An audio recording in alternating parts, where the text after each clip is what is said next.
audioescuelasabática.com. Lección número 6, para el 11 de noviembre de 2023. Motivación y preparación para la misión. Sábado 4 de noviembre. Para memorizar.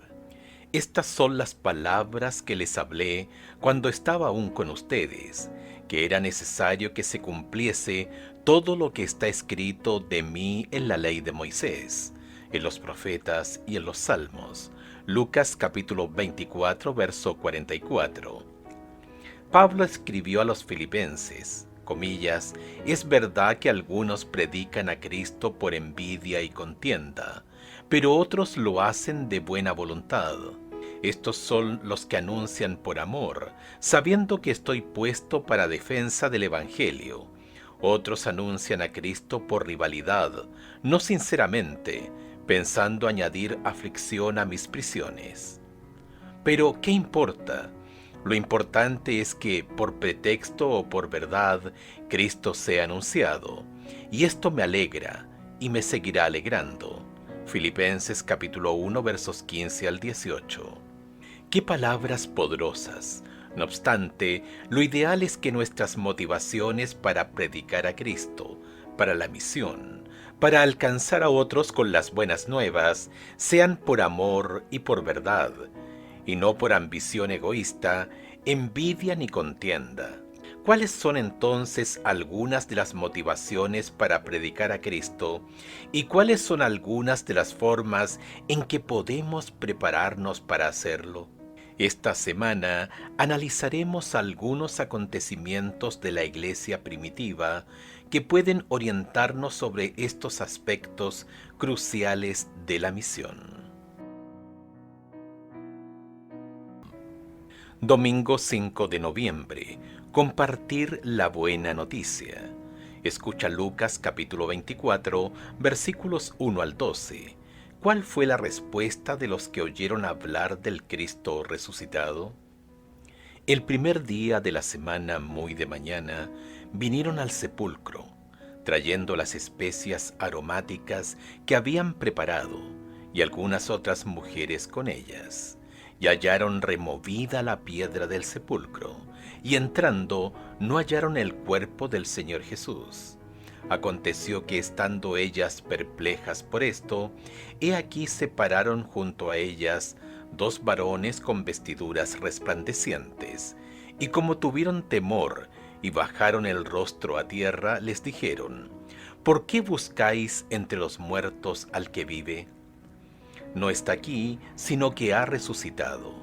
Acordaos de lo que os habló, cuando aún estaba en Galilea, diciendo, es necesario que el Hijo del Hombre sea entregado en manos de hombres pecadores, y que sea crucificado y resucite al tercer día. Entonces ellas se acordaron de sus palabras y volvieron del sepulcro, dieron nuevas de todas estas cosas a los 11 y a todos los demás. Eran María Magdalena y Juana y María madre de Jacobo y las demás con ellas, quienes dijeron estas cosas a los apóstoles. Mas a ellos les parecían locuras las palabras de ellas y no las creían. Pero levantándose Pedro corrió al sepulcro y cuando miró dentro, vio los lienzos solos y se fue a casa maravillándose de lo que había sucedido. El domingo de mañana temprano, después de la muerte de Jesús, Lucas dice que varias mujeres fueron al sepulcro. Llevaban especias, así que se entiende que hayan ido a ocuparse del cuerpo de Jesús una vez que el sábado terminara. Esperaban encontrar una tumba todavía sellada, pero se sorprendieron al ver que estaba vacía. Sin saber qué hacer, se asustaron cuando aparecieron dos hombres vestidos con ropas resplandecientes. Sin embargo, estos hombres tenían un mensaje para ellas. Les recordaron las palabras de Jesús y les dijeron que Jesús había resucitado, como lo había predicho. Eufóricas por la noticia, regresaron rápidamente a donde estaban los discípulos y muchos otros seguidores de Jesús. y les contaron lo que habían visto y oído, porque no podían contener la emoción. Es decir, estaban compartiendo con los demás lo que habían descubierto de Cristo. ¿Te imaginas cómo se habrían sentido las mujeres? Acababan de tener una experiencia increíble, que indudablemente las llenó de asombro, pero los discípulos consideraron que era puro cuento, y no quisieron creerles. Así que, como no sabían si creerles o no a las mujeres, Pedro corrió al sepulcro para verlo por sí mismo. Pedro, como muchos de nosotros, era reacio a aceptar algo simplemente porque lo dijera otra persona. Aunque Pedro escuchó a las mujeres, no pudo compartir la experiencia de ellas hasta más tarde. Al principio, todo lo que experimentó fue una tumba vacía, y eso, dice Lucas, lo dejó simplemente maravillado de lo que había sucedido. Lucas capítulo 24, verso 12. Su experiencia en el sepulcro no fue la misma que las de las mujeres. Pese a la respuesta de Pedro, en cuanto estas mujeres oyeron la noticia de Jesús, quisieron compartirla con los demás. ¿Qué mayor motivación para la misión que dar a conocer a los demás lo que Jesús ha hecho por ellas? ¿Qué mayor motivación que difundir las buenas nuevas de la salvación en Jesús, la única esperanza que tenemos? Por supuesto, nosotros mismos necesitamos una experiencia personal con Dios antes de poder compartirla con los demás. Nuestro deseo de compartir con otros lo que tanto amamos debe ser una parte crucial de nuestra motivación para la misión. Al fin y al cabo, no podemos compartir lo que no tenemos, ¿verdad? ¿Cuál ha sido tu experiencia con la realidad de Dios y su amor? ¿Por qué estos momentos son tan valiosos para ti? ¿Y cómo te motivan para llegar a los demás con las buenas nuevas? Lunes 6 de noviembre. Un fundamento profético. Escucha Lucas capítulo 24 versos 36 al 49. ¿Qué ocurrió aquí y por qué fue una experiencia tan crucial para los apóstoles? Mientras ellos aún hablaban de estas cosas, Jesús se puso en medio de ellos y les dijo: «Paz a vosotros». Entonces, espantados y atemorizados, pensaban que veían espíritu. Pero él les dijo: «¿Por qué estáis turbados y vienen a vuestro corazón estos pensamientos? Mirad mis manos y mis pies, que yo mismo soy. Palpad y ved, porque un espíritu no tiene carne ni huesos, como veis que yo tengo». Y diciendo esto le mostró las manos y los pies. Y como todavía ellos de gozo no lo creían y estaban maravillados, les dijo: «¿Tenéis aquí algo de comer?». Entonces le dieron parte de un pez asado y un panal de miel, y él lo tomó y comió delante de ellos, y les dijo: «Estas son las palabras que os hablé, estando aún con vosotros, que era necesario que se cumpliese todo lo que está escrito de mí en la ley de Moisés, en los profetas y en los salmos». Entonces les abrió el entendimiento para que comprendiesen las Escrituras, y les dijo: «Así está escrito, y así fue necesario que el Cristo padeciese, y resucitase de los muertos al tercer día, y que se predicase en su nombre el arrepentimiento y el perdón de pecados en todas las naciones, comenzando desde Jerusalén. Y vosotros sois testigos de estas cosas. He aquí, yo enviaré la promesa de mi Padre sobre vosotros, pero quedaos vosotros en la ciudad de Jerusalén hasta que seáis investidos de poder desde lo alto». Es interesante que al principio los discípulos no creyeran por miedo. Luego, después de ver a Jesús y comprobar que realmente estaba vivo, no creyeron por gozo. Lucas capítulo 24, verso 41. ¿Has sentido alguna vez que algo era demasiado bueno para ser verdad? Esta fue la experiencia de los discípulos y de los demás en el aposento alto. Sin embargo, si Jesús los hubiera dejado únicamente con esta experiencia, al marcharse, la fe de ellos probablemente no habría perdurado. Con el tiempo, la fuerza de la experiencia podría haberse desvanecido. La olvidarían o incluso empezarían a cuestionarla. Por eso, Jesús no se limitó a mostrar sus cicatrices y a comer pescado delante de ellos. En lugar de eso, los llevó a la palabra y les mostró el fundamento profético de su obra y su ministerio. Es decir, por más intensa que fuera la experiencia que tuvieron con Él, Jesús todavía quería que su fe se basara en la palabra de Dios. Comillas, estas son las palabras que les hablé cuando estaba aún con ustedes, que era necesario que se cumpliese todo lo que está escrito de mí en la ley de Moisés, en los profetas y en los salmos. Lucas capítulo 24, verso 44. Aquí también encontramos una poderosa motivación para la testificación, para la misión, la palabra de Dios. Jesús sabía que, para consolidar la experiencia de los discípulos, ellos necesitaban comprender por qué había tenido que morir y qué significaba su resurrección.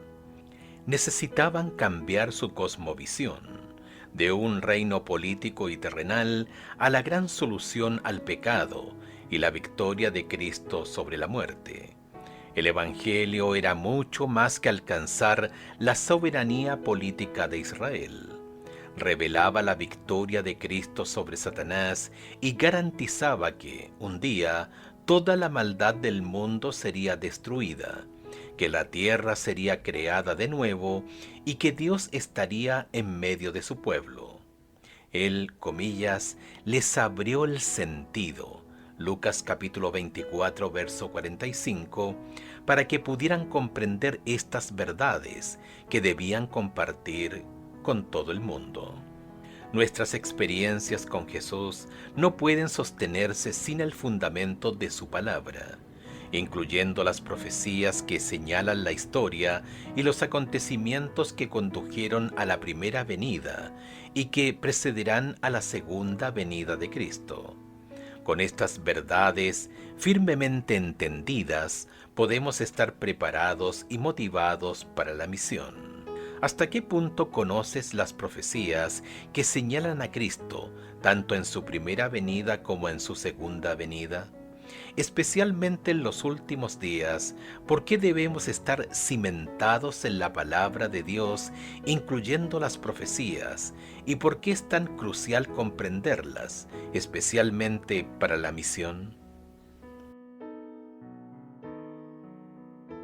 Martes 7 de noviembre.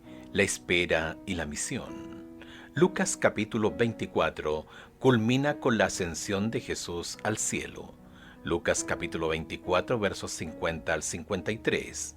Pero la historia no termina allí. El autor, Lucas, siguió escribiendo en el libro de los Hechos. Justo antes de ascender al cielo, Jesús dio a los discípulos una misión, una promesa e instrucciones inmediatas de esperar en Jerusalén, comillas, poder de lo alto. Lucas capítulo 24 verso 49, Hechos capítulo 1 versos 4 al 8. Jesús dio instrucciones a los discípulos para que esperaran en Jerusalén hasta que se cumpliera su promesa de enviar la promesa del Padre, el Espíritu Santo, que les daría poder para ser testigos en Jerusalén, Judea, Samaria y más allá. Escucha Hechos capítulo 1, versos 12 al 26. ¿Qué hacían los discípulos, que ahora eran unos 120 hombres y mujeres, mientras esperaban? Entonces volvieron a Jerusalén desde el monte que se llama del Olivar, el cual está cerca de Jerusalén, camino de un día de reposo. Y entrados subieron al aposento alto, donde moraban Pedro y Jacobo, Juan, Andrés, Felipe, Tomás, Bartolomé, Mateo, Jacobo hijo de Alfeo, Simón el celote y Judas hermano de Jacobo. Todos estos perseveraban unánimes en oración y ruego con las mujeres y con María la Madre de Jesús y con sus hermanos. En aquellos días, Pedro se levantó en medio de los hermanos, y los reunidos eran como 120 en número, y dijo: Varones hermanos, era necesario que se cumpliese la escritura en que el Espíritu Santo habló antes por boca de David acerca de Judas, que fue guía de los que prendieron a Jesús, y era contado con nosotros, y tenía parte en este ministerio. Este pues, con el salario de su iniquidad, adquirió un campo, y cayendo de cabeza se reventó por la mitad, y todas sus entrañas se derramaron. Y fue notorio a todos los habitantes de Jerusalén, de tal manera que aquel campo se llama en su propia lengua Acéldama, que quiere decir campo de sangre. Porque está escrito en el libro de los Salmos: sea hecha desierta su habitación, y no haya quien more en ella, y tome otro su oficio. Es necesario, pues, que de estos hombres que han estado juntos con nosotros todo el tiempo, que el Señor Jesús entraba y salía entre nosotros, comenzando desde el bautismo de Juan hasta el día en que de entre nosotros fue recibido arriba, uno sea hecho testigo con nosotros de su resurrección. Y señalaron a dos: a José llamado Barsabás, que tenía por sobrenombre Justo, y a Matías. Y orando dijeron: Tú, Señor, que conoces los corazones de todos, muestra cuál de estos dos has escogido para que tome la parte de este ministerio y apostolado, de que cayó Judas por transgresión, para irse a su propio lugar. Y les echaron suertes, y la suerte cayó sobre Matías, y fue contado con los 11 apóstoles. Jesús había dado una misión clara a los discípulos: debían ser testigos suyos ante el mundo. Así que mientras esperaban, se prepararon para su misión de dos maneras. En primer lugar, Lucas dice que oraban y suplicaban unánimes. No había duda en su mente sobre cuál era la misión que Jesús les había encomendado, y cada uno de ellos había aceptado esa misión. Esto lo inspiró a unirse en oración. Lucas no da a conocer los motivos de oración, pero lo más seguro es que oraran pidiendo sabiduría, fuerza y valor para cumplir juntos la misión. ¡Qué ejemplo para nosotros! Lo segundo que hicieron mientras esperaban fue prepararse logísticamente para su misión. Judas había entregado a Jesús para que lo ejecutaran y luego se había quitado la vida. Esto había dejado una vacante entre los 12, así que mientras esperaban, los discípulos buscaron la guía de Dios y eligieron a un reemplazante. Por cierto, los discípulos se organizaron y planificaron el comienzo de su misión. Pedro desempeñó un papel de liderazgo en esta toma de decisiones. Nadie cuestionó su proceder. Todos vieron en esta iniciativa la sabiduría de Dios. Todos comprendían y confiaban en que Dios estaba actuando, obrando y moviéndose en medio de ellos. El tiempo de espera no fue ocioso, sino que estuvo lleno de propósito y de actividades impulsadas por la misión. Mientras esperamos el derramamiento del Espíritu Santo para que nos ayude a completar la misión de Dios, debemos unirnos para animarnos mutuamente. Hebreos capítulo 10 versos 24 y 25, y orar por el Espíritu Santo de Dios. Además, debemos alinearnos personalmente y como iglesia con la prioridad de Dios, la salvación de los perdidos. ¿Cómo puedes aprender a esperar en el Señor y no perder la fe mientras tanto? Mientras esperas, ¿cómo puedes aprovechar mejor el tiempo, como hicieron los discípulos? Miércoles 8 de noviembre. Ustedes lo crucificaron. Hechos capítulo 2 registra el derramamiento del Espíritu Santo en Pentecostés. Mientras los seguidores de Jesús oraban, sobre la cabeza de ellos se posaron lenguas de fuego. Ellos reconocieron que habían recibido el poder prometido del Espíritu Santo. Escucha Hechos capítulo 2 versos 1 al 41. ¿Qué les sucedió a los discípulos al recibir al Espíritu Santo en Pentecostés? Cuando llegó el día de Pentecostés, estaban todos unánimes juntos, y de repente vino del cielo un estruendo como de un viento recio que soplaba, el cual llenó toda la casa donde estaban sentados, y se les aparecieron lenguas repartidas como de fuego, asentándose sobre cada uno de ellos. Y fueron todos llenos del Espíritu Santo, y comenzaron a hablar en otras lenguas, según el Espíritu les daba que hablasen. Moraban entonces en Jerusalén judíos, varones piadosos, de todas las naciones bajo el cielo. Y hecho este estruendo, se juntó la multitud, y estaban confusos, porque cada uno les oía hablar en su propia lengua. Y estaban atónitos y maravillados, diciendo: Mirad, ¿no son galileos todos estos que hablan? ¿Cómo pues les oímos nosotros hablar cada uno en nuestra lengua, en la que hemos nacido?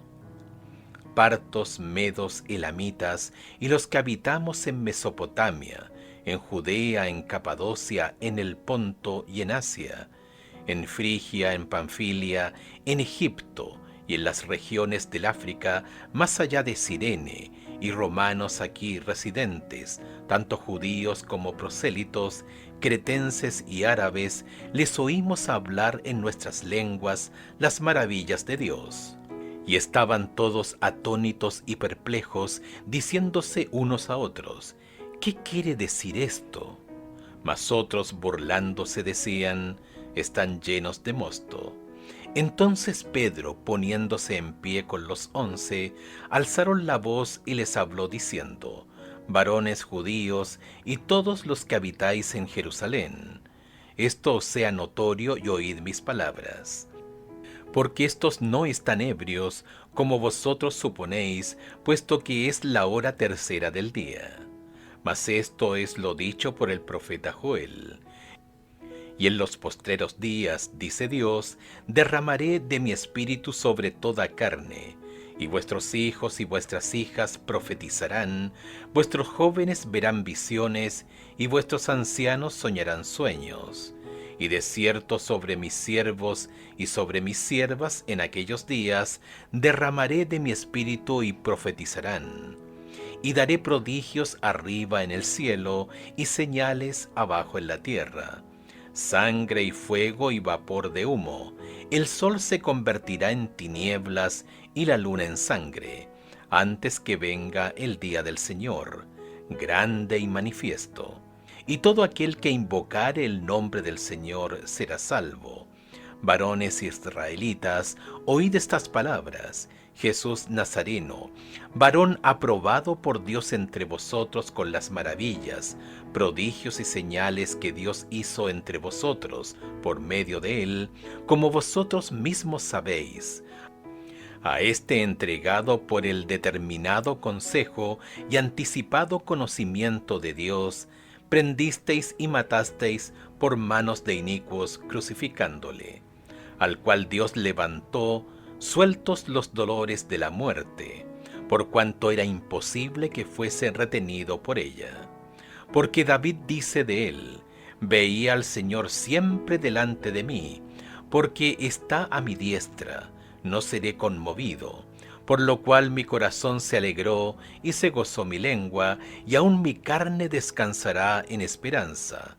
Porque no dejarás mi alma en el Hades, ni permitirás que tu santo vea corrupción. Me hiciste conocer los caminos de la vida, me llenarás de gozo con tu presencia.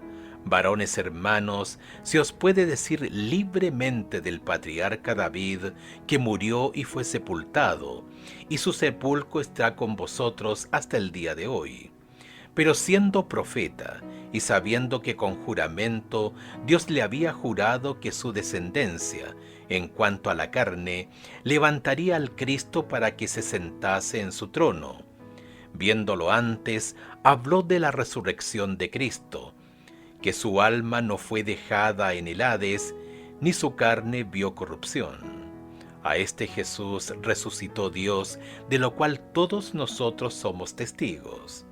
Así que, exaltado por la diestra de Dios y habiendo recibido del Padre la promesa del Espíritu Santo, ha derramado esto que vosotros veis y oís. Porque David no subió a los cielos, pero él mismo dice: dijo el Señor a mi Señor, siéntate a mi diestra, hasta que ponga a tus enemigos por estrado de tus pies. Sepa pues ciertísimamente toda la casa de Israel que a este Jesús, a quien vosotros crucificasteis, Dios le ha hecho Señor y Cristo. Al oír esto, se compungieron de corazón y dijeron a Pedro y a los otros apóstoles: varones hermanos, ¿qué haremos? Pedro les dijo: arrepentíos y bautícese cada uno de vosotros en el nombre de Jesucristo, para perdón de los pecados, y recibiréis el don del Espíritu Santo. Porque para vosotros es la promesa, y para vuestros hijos, y para todos los que están lejos, para cuantos el Señor nuestro Dios llamare. Y con otras muchas palabras testificaba y les exhortaba, diciendo: sed salvos de esta perversa generación. Así que los que recibieron su palabra fueron bautizados, y se añadieron aquel día como 3,000 personas, y perseveraban en la doctrina de los apóstoles, en la comunión unos con otros, en el partimiento del pan y en las oraciones. Y sobrevino temor a toda persona, y muchas maravillas y señales eran hechas por los apóstoles. Todos los que habían creído estaban juntos y tenían en común todas las cosas, y vendían sus propiedades y sus bienes y lo repartían a todos según la necesidad de cada uno, y perseverando unánimes cada día en el templo, y partiendo el pan en las casas, comían juntos con alegría y sencillez de corazón, alabando a Dios y teniendo favor con todo el pueblo. Y el Señor añadía cada día a la iglesia los que habían de ser salvos. Los discípulos comenzaron a hablar en otras lenguas, comillas, según el Espíritu les concedía que hablasen. Hechos capítulo 2, verso 4. Lo crucial aquí es que Dios capacitó a cada persona para beneficio de los no creyentes. La bendición no era meramente para su propio bien. No era una bendición para hacerlos aptos para el cielo o para que pudiesen hacer negocios más fácilmente en un idioma extranjero. Se les concedió la bendición para cumplir la misión de Dios hacia los perdidos. Hoy Dios llama a cada uno de sus seguidores a usar dones personales para el bien de su misión hacia los incrédulos. Se nos han dado dones. ¿Qué mayor llamado a la misión que usar lo que se nos ha dado para alcanzar a otros? El derramamiento del Espíritu Santo dio lugar a que muchos se arrepintieran de haber rechazado al Mesías, pues seguramente algunos de ellos estaban en Jerusalén cuando él murió. Piensa en el poder que hay aquí.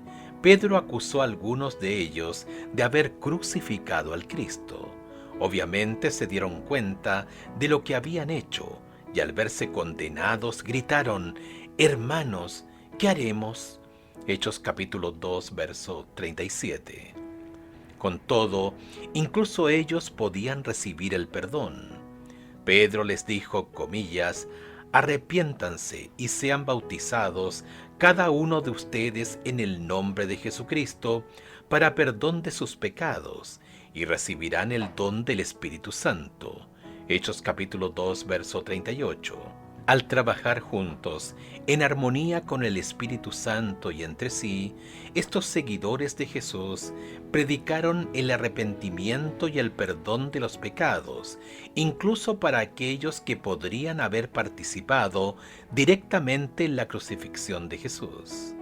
Ese es el poder del Evangelio. Si ese mensaje no nos motiva a la misión, ¿qué nos motivará? Somos llamados a difundir el Evangelio al mundo, un mundo pecador, caído y corrupto, con gente pecadora, caída y corrupta.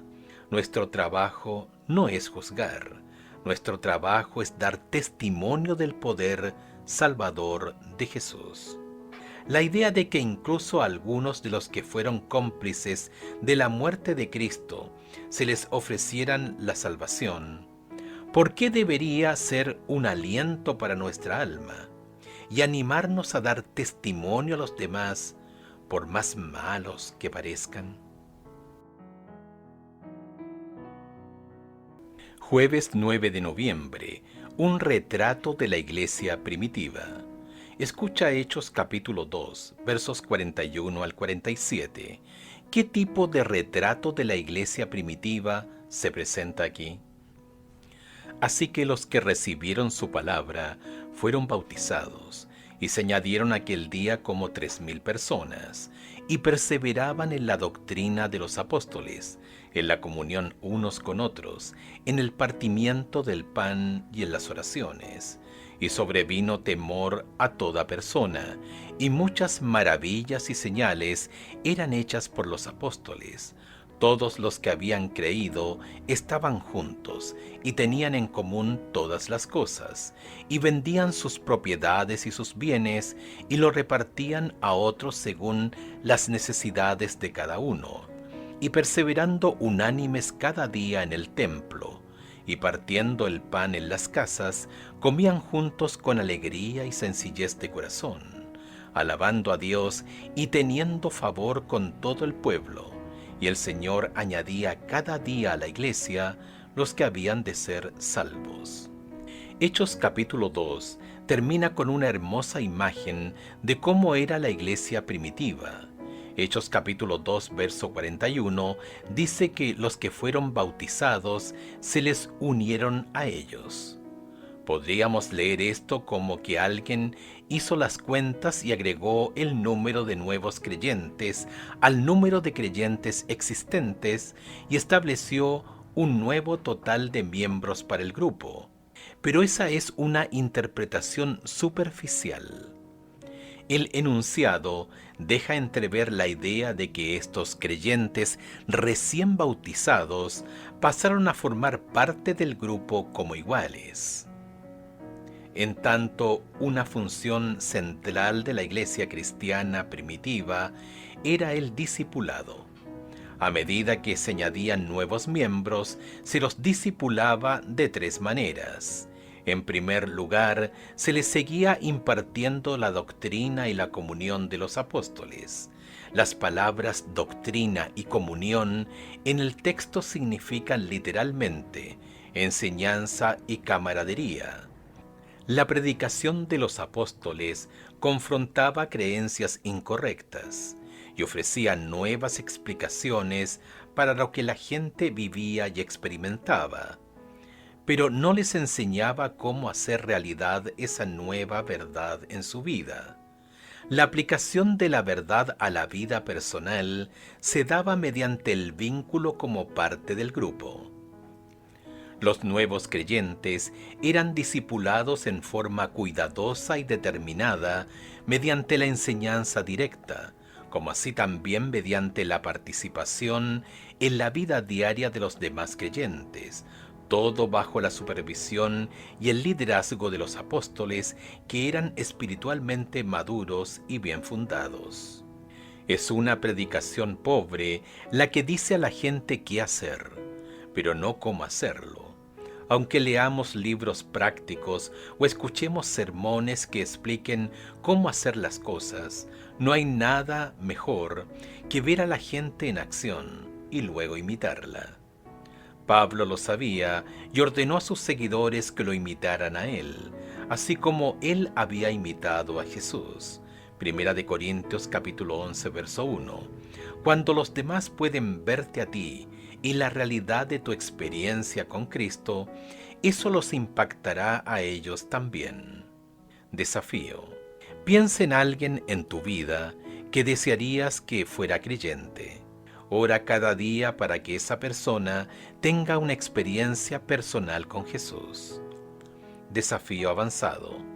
¿A quién estás discipulando y conduciendo a una relación con Jesús? Busca maneras de guiar a esa persona a la comunión con otros creyentes. Viernes 10 de noviembre, para estudiar y meditar. Nuestra obra misionera debe surgir de un profundo amor agradecido por lo que Jesús ha hecho y está haciendo en nuestra vida. Cualquier otra motivación es errónea.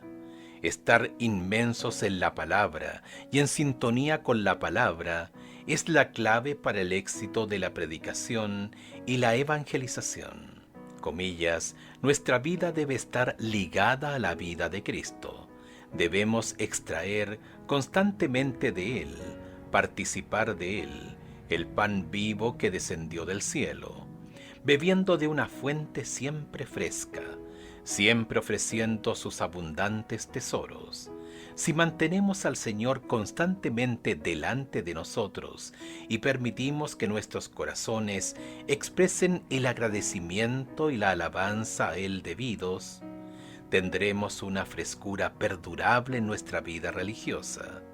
Nuestras oraciones tomarán la forma de una conversación con Dios, como si habláramos con un amigo. Él nos dirá sus misterios personalmente. A menudo vendrán un dulce y gozo sentido de la presencia de Jesús. A menudo nuestro corazón arderá dentro de nosotros mientras Él se acerque para ponerse en comunión con nosotros, como lo hizo con Enoc.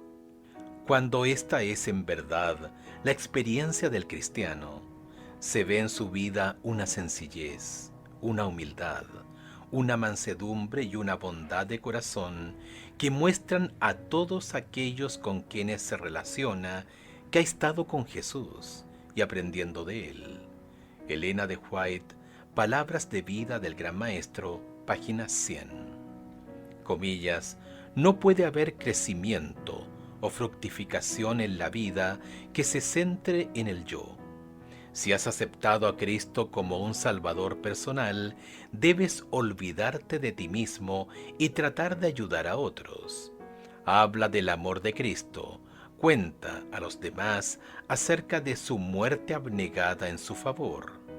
A medida que recibas el Espíritu de Cristo, el espíritu de amor desinteresado y trabajo por otros, crecerás y darás frutos.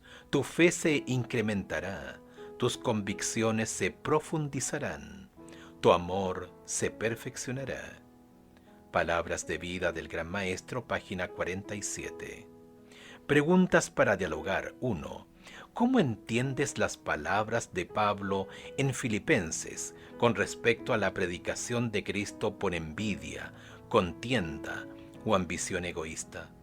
¿Cómo podemos asegurarnos de no ser culpables de hacer precisamente eso?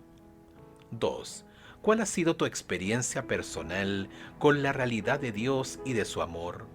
Es decir, sobre la base de tus propias experiencias, ¿podrías predicar a otros con sinceridad y honestidad acerca de la bondad y el amor de Dios? ¿Cuál sería tu testimonio? 3.